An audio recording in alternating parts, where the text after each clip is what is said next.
وہ اس سے اوروں کو بھی روکتے ہیں اور خود بھی پرے رہتے ہیں، مگر ان باتوں سے اپنے آپ ہی کو ہلاک کرتے ہیں اور اس بات سے بے خبر ہیں۔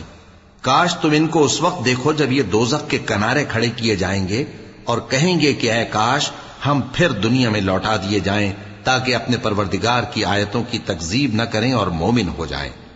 ہاں، یہ جو کچھ پہلے چھپایا کرتے تھے آج ان پر ظاہر ہو گیا ہے، اور اگر یہ دنیا میں لوٹائے بھی جائیں تو جن کاموں سے ان کو منع کیا گیا تھا وہی پھر کرنے لگے۔ کچھ شک نہیں کہ یہ جھوٹے ہیں، اور کہتے ہیں کہ ہماری جو دنیا کی زندگی ہے بس یہی زندگی ہے، اور ہم مرنے کے بعد پھر زندہ نہیں کیے جائیں گے۔ اور کاش تم ان کو اس وقت دیکھو جب یہ اپنے پروردگار کے سامنے کھڑے کیے جائیں گے، وہ فرمائے گا کیا یہ دوبارہ زندہ ہونا برحق نہیں؟ تو کہیں گے کیوں نہیں، ہمارے پروردگار کی قسم بالکل برحق ہے۔ اللہ فرمائے گا اب کفر کے بدلے جو دنیا میں کرتے تھے عذاب کے مزے چکھو۔